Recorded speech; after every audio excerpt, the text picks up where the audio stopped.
great over here. Thanks to all of you for coming out and Just careful. doing this. I want Tim over here. Where's Tim? Tim, come here, Tim. Come here. You're the man, man. The only person I wanted to host this is this guy right here, and he's an extraordinary talent and a friend and somebody that I just appreciate your amazing job that you did. Thank you very much. And I have to say that when anybody ever thinks in rehearsals for the last 48 hours, nothing like that happened.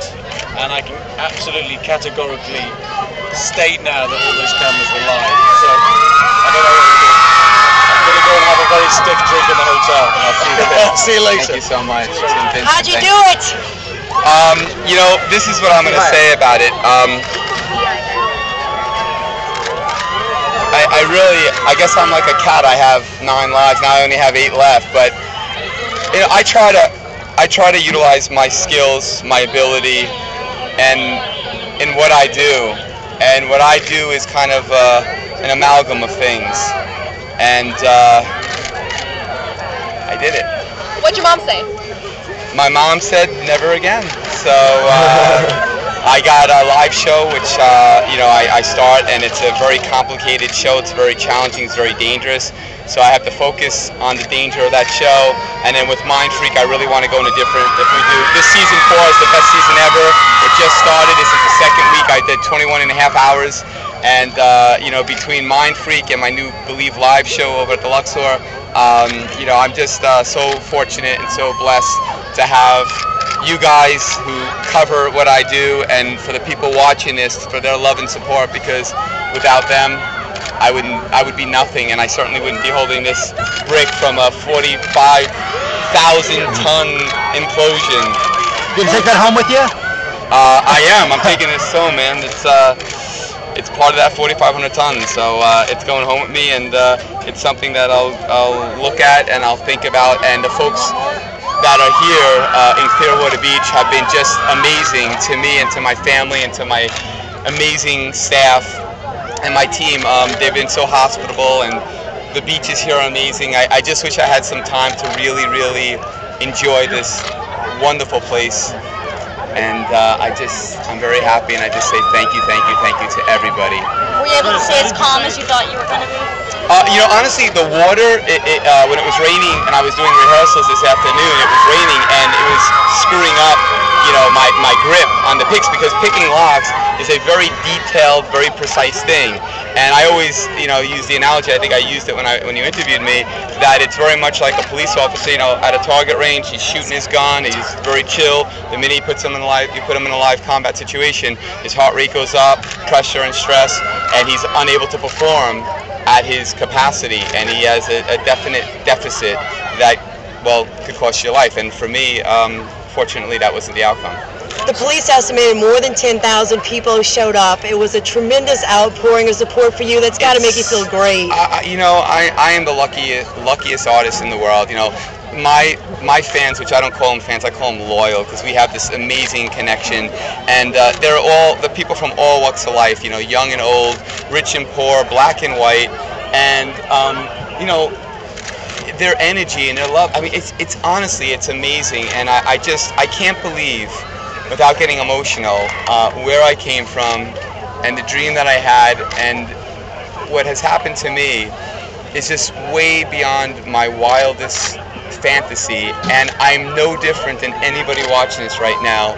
If you have a dream, I don't care what people tell you, how negative they are, believe in yourself. Believe in yourself, and just go for it, and eventually you'll be living your dream like I'm living mine. Did things go according to plan tonight, or did something go wrong? Well, I flipped it on you, didn't I? You know, and in order to flip it, you got to be able to get out of the handcuffs, get through the locks, and do what you do. And you know, I just that's who I am. That's what I always do. You know, I did it. I thought pretty well. Did I do it pretty well? I thought I did it pretty well. You know, I did what I had to do. That first door, you know, with that lock, gave me a little bit of problem. So I already thought in my head I had a contingency. Trust me, I'm not a fool. and there's no way in hell I'm going to go into a building that with 456 plus of dynamite that's going to blow up and not have in my mind different things I was going to do. And so, you know, I'm not going to sit there and BS anybody. I am who I am, and the artistry that I perform is what I do. So I'm very methodical, and I looked at this building, and I was here for days, and I did practice with that helicopter, go up in the air, and I just kind of flipped it. Hey, some of your fans were a little scared, and some of them said, "Oh, I knew he could do anything." What do you think about that? Well, I think, you know, the reason why I have such an amazing, loyal fan base is because we truly have a connection. And it's not about how something works, it's about how you feel when you watch it. If you walk away and you feel empowered and you feel like, hey, you know what? I can go out there and be what I want to be and overcome my fears, whether it's, you know, going on a plane or whatever it may be. If I do that, which I think I do to some people, and I think that's the real magic. It's the magic of emotion that then describe it's the reason why I do it. It's the most powerful reason. Just 2 more questions, guys. How are these fans out here? Yeah, listen to them. I mean, I tried to get here. They had to have a police escort bring me here from my hotel, and we couldn't get through. I mean, it was just unbelievable. And I said, let me just get out and walk. And I had about 25 minutes to get to set, and they were like, there's no way you'll make it and you'll get mobbed. And I love these people. They're, you know, I'm amazed. And how do you not do this? No, thank God I am fine, and in my mind, everything went just as planned in my own mind. I'll tell you one thing, the folks that were here, the public, even my staff, even the host, Tim Vincent, they thought I was going to do what I was going to do, because that's what I was going to do, until I felt the rain and the different things. I said, you know what, I'm going to switch, and I just did it, and not really no one knew about it. And so people were really pissed off. Well, I figured, look, if I'm going to do something, I'm going to go out with a I won't say it. You can say it. You got some dust in your ear, just FYI. Yeah, I got dust in my ear, and in places I didn't know I had existing. I have debris in places I Can I ask one more question? Yes. Just the power of the implosion, and being that close to it.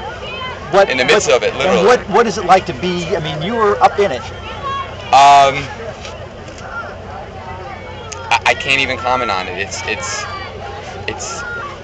something that it's indescribable, really. It's just 456 of dynamite. I could show you right now. I will show you right now, just to show you how real explosives are. Easy, there's easy. Look, I'm going to show you. I don't right like over here. this position. No, right over here. I want you to see this. You see that on my leg? That's from explosives. And this is a very small explosive that shot into my leg that they removed part of my leg out. And explosives, you know, I just encourage all the kids not to ever try anything that I do, because you know what? You will kill yourself or maim yourself. So I don't want to see anybody trying this. I want to thank you all very, very much. Thank you so much, everybody. Thank you.